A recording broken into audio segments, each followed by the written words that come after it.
que se acabe, me vale que se acabe. Hey, ve cerrándole al agua, carnal. Le voy a cerrar porque el agua yo quiero cuidar. Estamos a tiempo. Cada gota importa. Gobierno de Mexicali.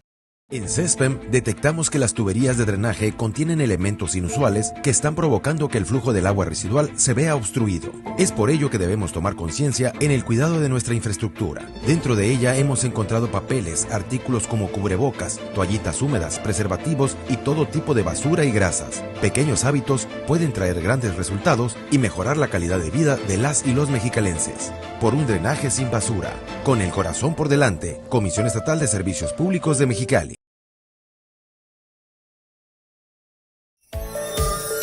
Lindero Norte. Periodismo sin fronteras.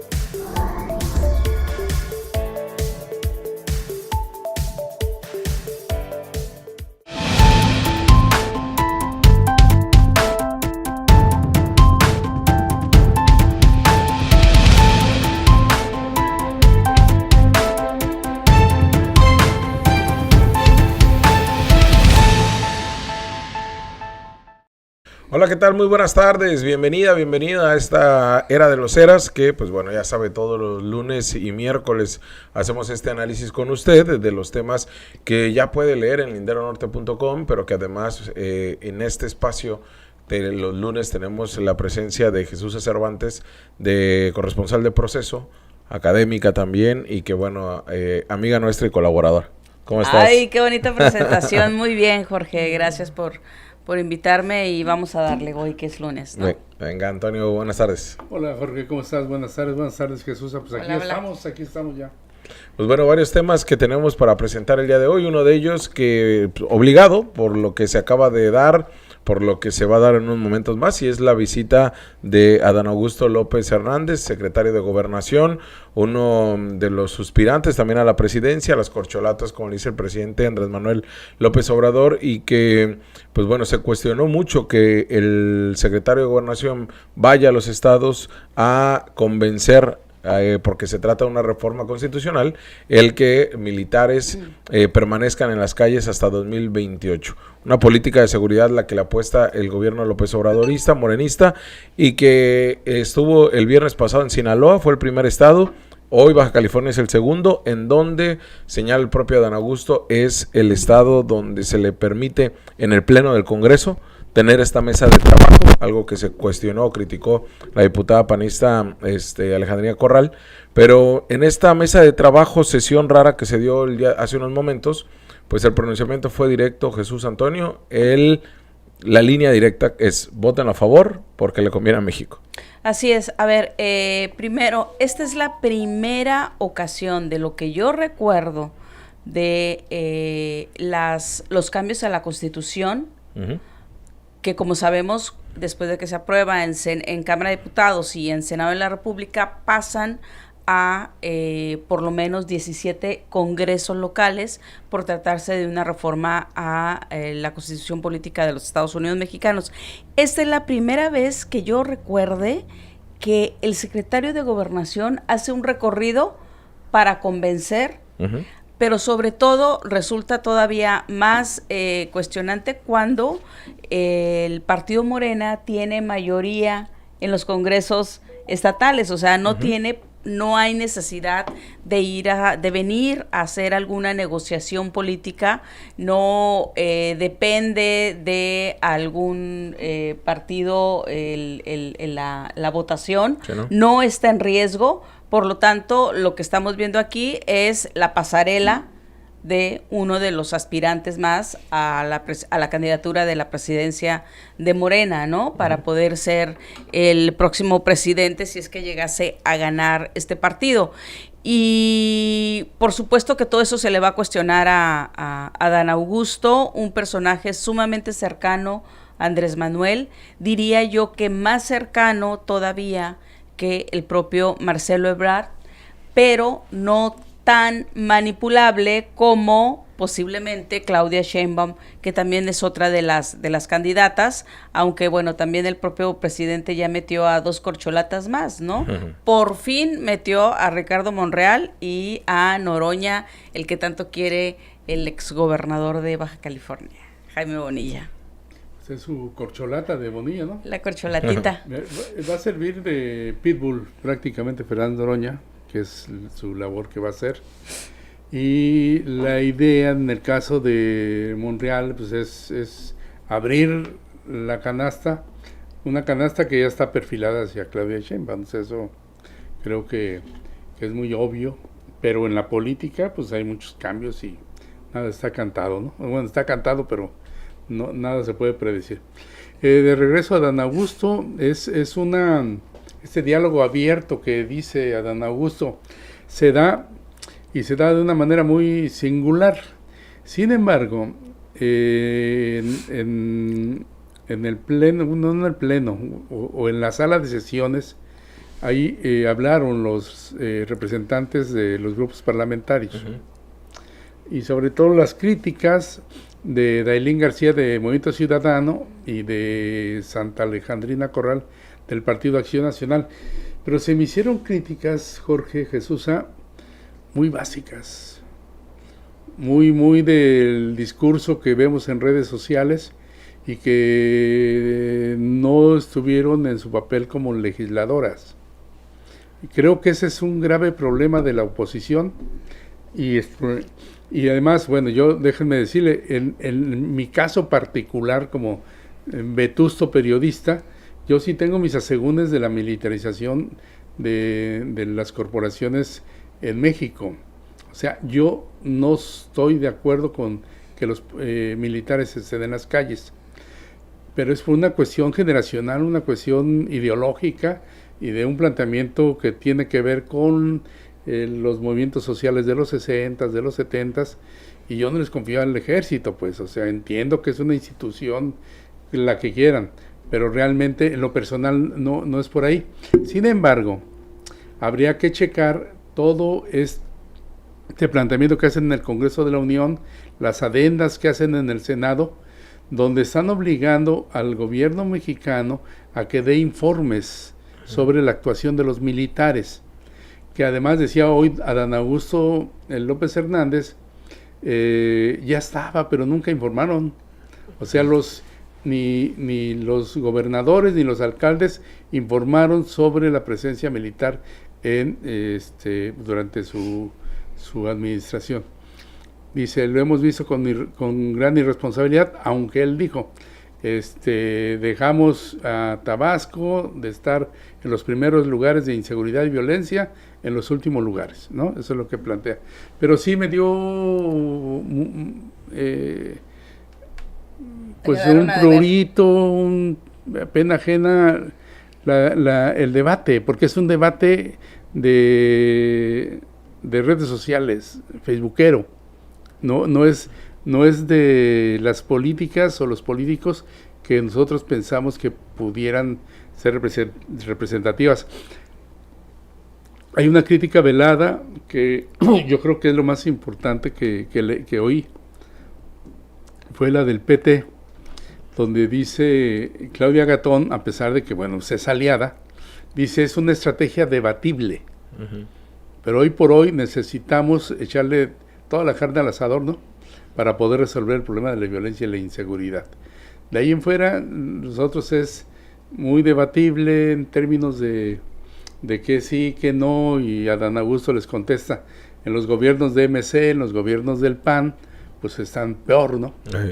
Sí, realmente fue un diálogo de datos imprecisos, ¿no? Todo el mundo traía datos que no correspondían a lo que señala el Secretario Ejecutivo Nacional o a los datos duros que periodísticamente se exponen todos los días en notas. Y hablo porque, como dice Antonio, el debate hacia donde lo quisieron jalar tanto la representante de la bancada del PAN, como es Alejandrina Corral, como pues la diputada de MC, Dailín García, fue hacia datos nacionales, ¿no? O sea, hablaron de 126,000 muertos en lo que va de esta administración, 30,000 desaparecidos, o sea, todo los datos nacionales que ya se dijeron en el debate en el Congreso de la Unión, tanto en la Cámara de Senados como en la Cámara de Diputados, pero que además no nos dicen mucho, ¿no? O sea, no nos hablan realmente de la estrategia, de los cuestionamientos a la Sedena, de las fallas de la Guardia Nacional, y que vaya que hay datos aquí que hemos denunciado aquí incluso de la Guardia Nacional de actos de corrupción. Entonces, no llevaron hacia el plano local lo que ahí bien se pudo decir, pero además, Jesús, tú que has estado en el Congreso de la Unión, parecía solamente aquí el venga, vamos, denme aplausos por parte de Adán Augusto, y de la oposición aguantar. Que eso fue lo que terminaron haciendo. Sí, creo que dejaron pasar esta gran oportunidad. Como decía, nunca antes un secretario de Gobernación había hecho esta visita a los estados para convencer, ¿no? Entre comillas, y que lo puede estar utilizando para su propio beneficio, ok, pero los congresistas locales tendrían que haberlo utilizado como la parte medular de del fracaso de la seguridad pública. Tiene que ver con las policías locales, tiene que ver con las policías que son las primeras respondientes en cualquier hecho, ¿no? Y sobre todo hoy que el crimen organizado se está extendiendo y ya pareciera que no hay una distinción entre delitos del fuero común y delitos del fuero federal, porque ante delitos del fuero federal, que es el crimen organizado, acude inmediatamente la policía municipal. Son las que tendrían que estar trabajando en coordinación con la Sedena, la Guardia Nacional y la estatal también, pero lo que dice la propia reforma es referirse justamente a las policías locales. O sea, sí, es cierto, se está hablando de hasta el año 28 dejar al ejército, pero la parte importante y que tampoco se vio en el Congreso en San Lázaro, ni tampoco se vio en el Senado de la República, fue justamente la participación de cómo están de mal, de corrompidas, cooptadas en muchísimos casos por el crimen organizado, infiltradas, obligadas en otros casos por el propio crimen organizado, las policías locales. Eso es lo que se debió haber abordado, porque somos Congreso local. Entonces tú le debiste haber expuesto al secretario de Gobernación, ok, traes este planteamiento de una revisión y un recurso extra. Cuéntame, ¿cómo va a ser ese recurso para mis policías, para mi policía de Tijuana, que se enfrenta a un crimen organizado que no es normal, ¿no? O sea, parecemos Guanajuato, Irapuato, Totolapan, parecemos esos municipios que ya hay un narcogobierno, ¿ok? Ahí. Entonces, dejaron pasar los diputados locales por estar presentes en la foto de un posible candidato a la presidencia de la República. Y lo que era su obligación tratar, que es las policías municipales, lo hicieron a un lado. O sea, dejaron pasar esa gran oportunidad que tenían, y como tú dices, haciendo referencia a cifras nacionales, que no se trata de eso. Cada estado es distinto. Y ¿cuántos van este mes? 280 y qué húbole, ya en tan pocos días. O sea, vamos a mitad de mes y traemos una cantidad de muertos impresionantes en el estado, ¿no? Eso es lo que se debió haber tratado como primer punto, ¿no? Sí.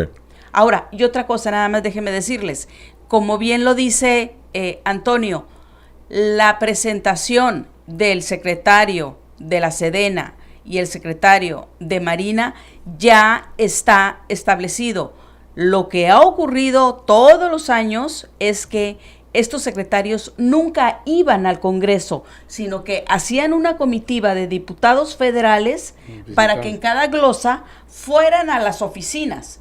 O sea, los señores no eran capaces de bajarse. Una, dos, acaba de dejar plantado el secretario de la Defensa Nacional al Congreso para hablar del hackeo, ¿no? De Guacamaya Leaks. Sí. Y eso es lo que se tendría que estar viendo ahora. Me estás engañando, me estás presentando una iniciativa con unos cambios, una adenda que se supone que hizo el PRI, pero después se aceptó que el gobierno federal también había participado, que ya está establecido el recurso. Yo recuerdo cuando Osorio Chong, que era el secretario de Gobernación, amenazó en diversas ocasiones que tenía reuniones con los diputados y les decía, si no aprueban el presupuesto de egresos, no les vamos a dar dinero para sus policías locales, las policías municipales. Entonces, no es nada nuevo el recurso extra que se va a dar, ¿sí? Eso lo tenían que haber desgranado los diputados, pero parece ser que no se prepararon para el debate porque para ellos no es lo importante la seguridad, por lo menos en los hechos no lo demostraron. No, además hay datos en Baja California sobre no la militarización, pero sí la presencia de militares al frente de las corporaciones policiales municipales y estatales. De tiempo atrás. ¿No? Y entonces ahí hay una, pero vasta experiencia de cómo no se ha ido nada bien, incluido desde Landeros, desde que estuvo como jefe de zona en Tijuana, de la segunda zona militar en Tijuana, ¿no? Pero también está el teniente coronel. Sí, el que quedó inválido. Que estuvo ahí en la Leizaola, que estuvo en la Policía Estatal Preventiva y también estuvo en la Secretaría de Seguridad Pública, en la Policía y la Secretaría de Seguridad Pública de Tijuana. También en Rosarito hubo militares al frente de la Policía Municipal. Esa experiencia ya se tiene. Entonces habría que evaluar, habría que ver cómo ha ido, ¿no? O sea, creo que eran las rutas necesarias por la oposición para que lo hiciera, por una parte. Por otra, creo que la labor que hace tanto el gobierno del estado, en este caso de Marina del Pilar, como Rocío Adame, como presidenta de la Jucopo, es respaldar, por supuesto, una iniciativa que proviene del presidente de la República, porque son morenistas, o sea, es de bote pronto, o sea, exactamente de lo que va a pasar es simplemente de tratar de reforzarlo. Pero tienen 17 votos, o sea, entre los morenistas y los aliados son 17 votos y que es prácticamente la mayoría calificada. Aunque 4 de esos morenistas y aliados son bonillistas, pero bueno, cuentan con el PT, con el PRI, con el PES, para hacer esos 17 votos. O sea, no los necesitan prácticamente. Entonces, la visita a Baja California prácticamente era de chaser, ¿no? Y algo que decía Jesús y que comentabas tú, Jorge, es la primera vez que en la sala de sesiones va la gobernadora, va un secretario de Gobernación, tal presidente del Poder Judicial y presiden una reunión con diputados, ¿no? Con una representación constitucional que es el Poder Legislativo de Baja California como oyentes, ¿no? Ahí al lado de sus curules. Y mientras tanto acá el presidium, pues con esos personajes que decía Dan Augusto, bueno, con el respeto de la división de poderes, aquí estamos. No, y además es la primera vez que juntaron a todos los diputados federales. Diputadas y diputados federales estaban todos ahí sentados, les habían reservado una butaca ahí en la sala de sesiones y bueno, sí hubo algún señalamiento hacia ellos por parte de las diputadas de oposición, pero fue muy tenue, ¿no? O sea, nomás le dijeron, hoy les encargamos que pues más presupuesto para Baja California en materia de seguridad. Pero bueno, era ahí este momento de cuestionar a todo mundo, ¿eh? Los tenías todos en la misma sala y se quedaron cortos. Yo veo mal que el secretario de Gobernación venga prácticamente a dar línea, a decirles que ya lo tienen que votar, incluso antes de la sesión de noviembre, y inmediatamente, ¿no? Rocío Adame dijo, sí, ya, el jueves se vota. Esto se vota, aunque, bueno, no es como que sea fast track en el aspecto del dictamen o de la minuta, porque ya la tenían antes. Sin embargo, sí se ve mal. Incluso cuestionó el propio Dan Augusto que en tiempos que desde que estaba ¿qué dijo? Como el telegrama, se mandaban y se votaban sin saber. Y luego cuando estaba el correo o el fax, también apenas lo estaban enviando y ya lo estaban votando. Pues acá es similar, ¿no? Acá realmente llegó Dan Augusto y les está diciendo dónde votar, cómo votar. Y sí veo muy cortos a cortas a diputados y diputados locales en el aspecto de tampoco justificarlo o tampoco dar una explicación de por qué sí se necesita, salvo por una cuestión que dicen pues es para beneficio de todas y todos. No logramos entender realmente qué nos va a dejar bien parados a Baja California, ¿no? O cuál va a ser, cómo vas a evitar, o qué candados vas a establecer, o qué vas a hacer ante hechos de abusos, de violaciones a los derechos humanos, de exceso del uso de la fuerza, qué va a pasar, cómo se van a procesar, ¿no? Por lo menos eso lo hubiesen cuestionado, ¿no? Ahora, la sesión como tal, pues fue un montaje, ¿no? Realmente es un montaje que tiene que estar haciendo la gobernadora. No, o sea, no era...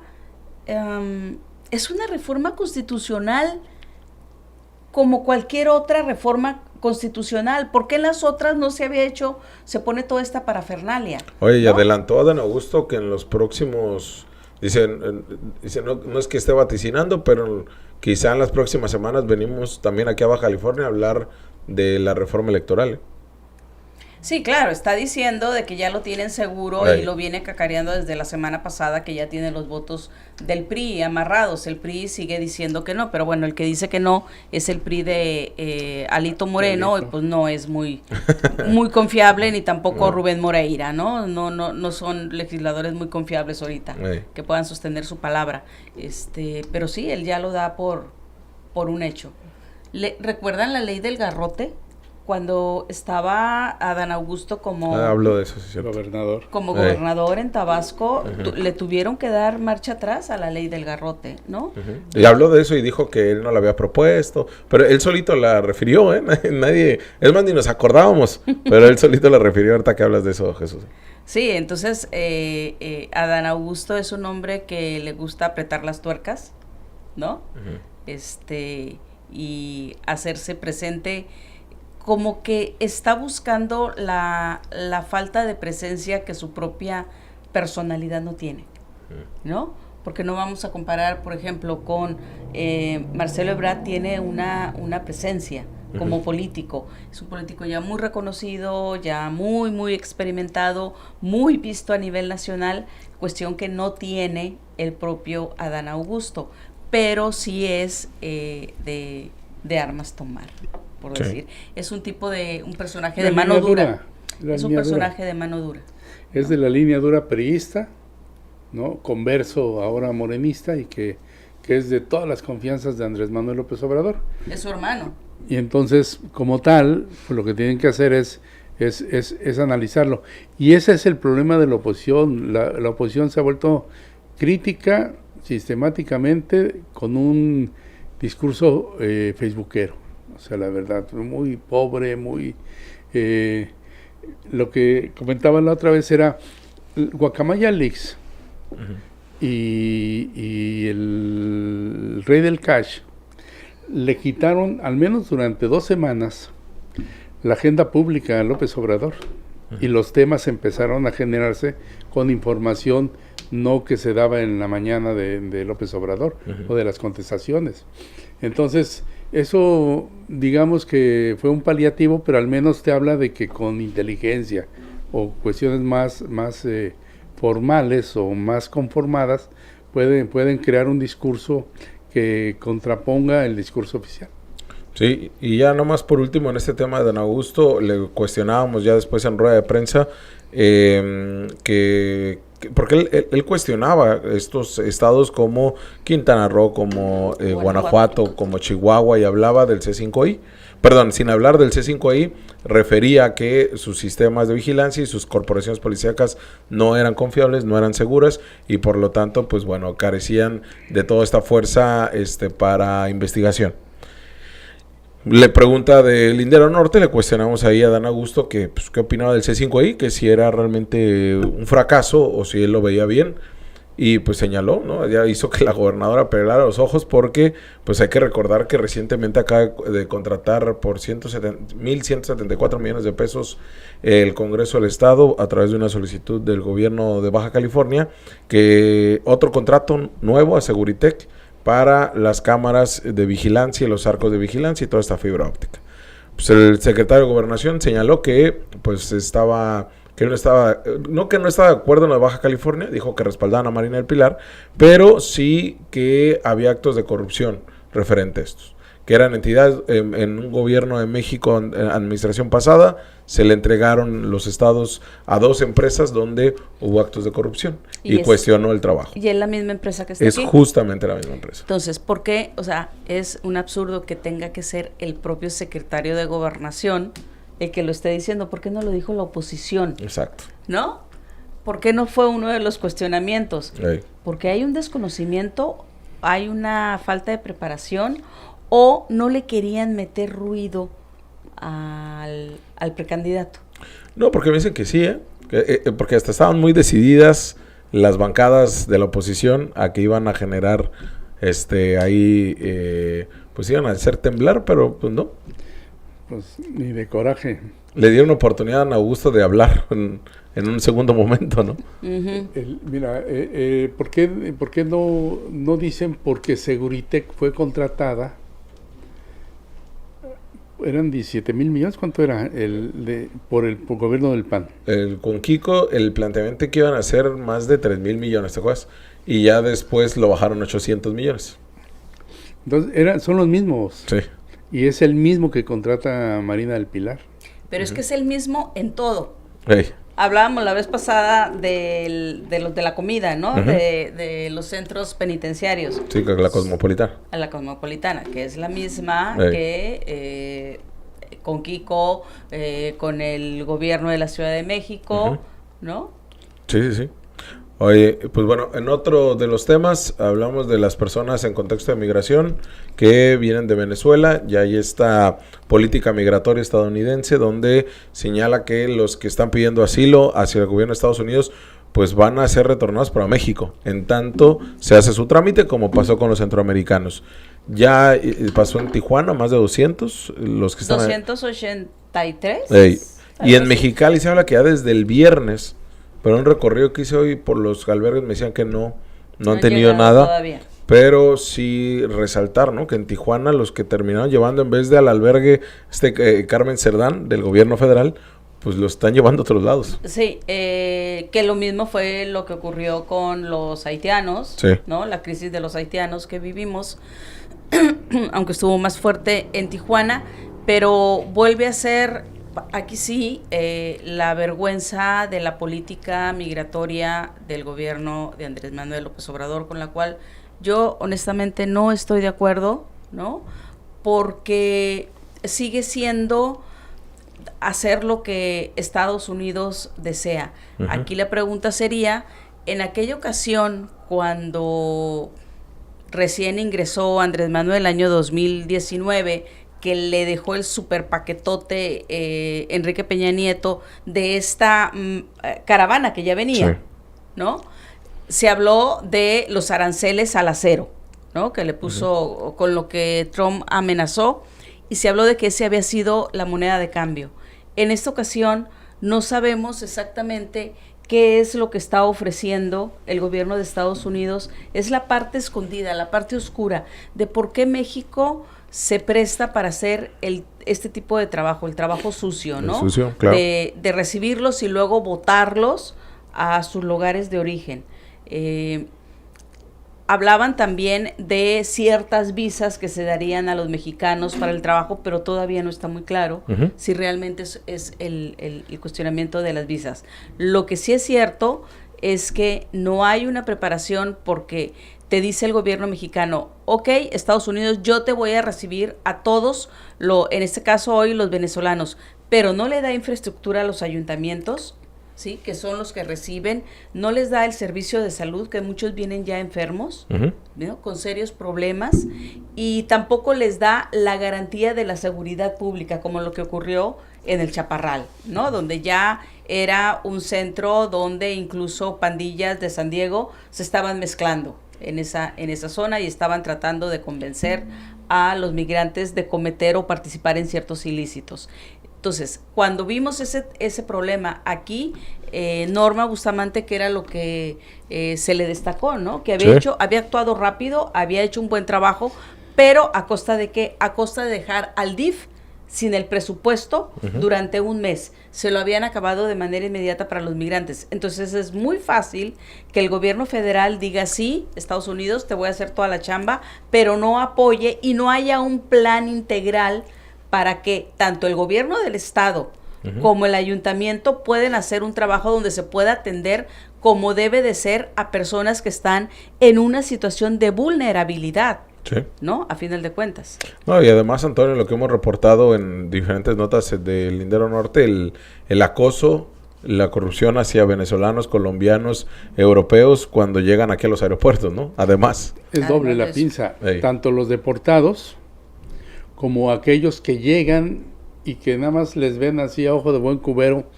que son, que quieren cruzar Estados Unidos, e incluso vienen como turistas, pero los consideran como migrantes. Recién documentamos un caso de de unos colombianos que llevaron hasta Tabasco, hasta frontera Tabasco, porque ante la idea de que podían ser migrantes cuando se trataba de un montañista, un senderista. Pero bueno, ese es un grave problema que tiene México y sobre todo que está violando tratados internacionales. Y la verdad, la CNDH que hace nada, ¿no? Y ese es un problema muy grave que otra vez nos tiene problemas. Y Estados Unidos manda finalmente. Si son europeos, ¿no? No pasa nada. Sí. Pero si son morenitos y ahí sí. Y todavía tenemos un problema mucho más grave. Los desplazados por la violencia de México, los de Guerrero, Michoacán, que vienen y están en la frontera y no cuentan con ninguna clase de apoyo. Y entonces pues tenemos un problema muy grave. Que además son los olvidados. Sí, y que además han dicho los jueces de Estados Unidos que a esos no les van a dar entrada. Cierto. ¿No? Que ni vengan, porque el asunto de la inseguridad es un asunto de aquel país que no tiene nada que ver con nosotros y no vamos a recibir a nadie. Por motivos políticos sí, pero a mexicanos desplazados por la inseguridad no, y a varios les han dado para atrás. Sí. ¿No? Entonces ya lo han anunciado y bueno, también está la otra parte del abuso de Estados Unidos. La aplicación del título 42 que no tiene nada que ver, ya se acabó el COVID, ¿no? Y siguen ellos apelando a este título ahora para regresar a los venezolanos. Pues ahí está este tema. Ya nomás cerramos con una nota, es que pensé que la había subido ya al Lindero, pero ahorita la subo terminando el programa. Le estaba haciendo ahorita igual antes de venir para acá. Saca un boletín la Fiscalía General del Estado de un caso que sonó mucho porque era el director del albergue de la Casa Hogar Betel, que se ubica en la zona poniente zona oriente de Mexicali. Albergue que ya había sido denunciado por los malos tratos a menores de edad, que están bajo la tutela del DIF y que estaban siendo cuidados ahí en este albergue en la administración de Kiko Vega, cuando Perla del Socorro Ibarra era procuradora, y no tenían licencia de operación como albergue, y bueno, una serie de denuncias que se hicieron por los propios niñas y niños. 2019 consigue la licencia, pero en 2020, en junio del 2020, una niña, una menor de edad, se escapa del albergue, como sucede en otros albergues también, ya sean sean del DIF o que estén ahí trabajando para el DIF. Y cuando ven a la niña, la logran regresar a la casa hogar y ahí les denuncia que el director la había violado, o bueno, había abusado sexualmente de ella en 3 ocasiones. El caso es que Jorge Alfonso García, de 41 años de edad, ya lo sentenciaron. Y la fiscalía emitió un boletín diciendo que trabaja para las niñas, niños y adolescentes. El punto es que le dan solamente 8 años de prisión, porque lo acuerdan por juicio abreviado, algo que hemos señalado mucho en Lindero Norte. Acuerda la fiscalía con la defensa de Jorge Alfonso García, de 41 años de edad, acuerdan 8 años de prisión. La mínima es 9 años, la máxima es 18. Pero no solamente eso, cuando se trata de una menor de 14 años de edad, el agravante aumenta la mitad, ¿no? O sea, los 18 más 9 años. Entonces estamos hablando de un escenario igual, donde un pederasta confeso es beneficiado por el juicio abreviado, algo que a todo mundo se le pasó de largo, pero como son temas que hemos cuestionado mucho acá, y pues no lo quería dejar pasar de largo y preguntarles, pues, ¿no? ¿Cómo en esta escena? Y vuelve a ser la puerta giratoria, ¿no? Uh-huh. Gracias a este nuevo sistema penal acusatorio que está mal aplicado, ¿no? Sí. Porque una cosa es abreviar los juicios y otra vez es reducir la condena únicamente porque aceptas este tipo de procedimientos, y de lo que se trata aquí es que están insultando a la sociedad, están afectando a la niña, a la menor, ¿no? Y por supuesto que te pone en peligro al resto de la población cuando este personaje vuelva a salir por tan pocos años. Sí. ¿No? Sí, un caso más. Caso más. Que se vuelve así, André. Sí, es algo muy tétrico porque desde que empezó el nuevo sistema de justicia penal en Baja California en 2010, bueno, al menos en Mexicali, estaba sobre pincitas y tuvo muchos problemas su instrumentación. Recordarán que tuvieron que hacerse reformas, porque si ahorita es una puerta giratoria, en esa época era lo doble o triple, porque había personas que habían cometido ilícitos y traían 9, 10 juicios, uh-huh, y no tenían prisión preventiva oficiosa. Pero me llama mucho la atención que desde Rommel Moreno los delitos sexuales se han inhibido, la denuncia por delitos sexuales se han inhibido. Uh-huh. Prácticamente desaparecieron con Rommel Moreno, quizá por su condición personal, pero es algo que llama mucho la atención en la instrumentación. Y después con Perla del Socorro también pasó lo mismo. O sea, inhibían pues la denuncia, y ahora con Carpio es exactamente lo mismo. Uh-huh. Y son 3 formaciones y 3 generaciones totalmente distintas. Entonces lo que se está generando es una impunidad tremenda, sí, que además 8 años, se porta bien, 5 años reducen su sentencia. Además apelas después. Y es un problema gravísimo, y después va a haber otra condonación, y no, tendría que ponerse, si no castigos ejemplares, sí lo que está dentro del Código Penal o el Código de Procedimientos Penales, que es quien cometa ese tipo de ilícitos, pues va. No se los puedes estar reduciendo, ¿no? No Ahora, puedes. hay otro aspecto aquí, el tiempo que duran los pequeñitos en el DIF, uh-huh, ¿no?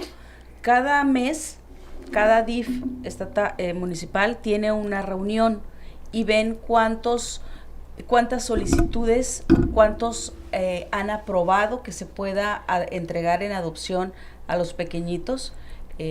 Yo tenía, creo que hasta el mes pasado había más de 2,000 niños, uh-huh, entre niños y niñas, que estaban para adopción y ninguna se había procesado.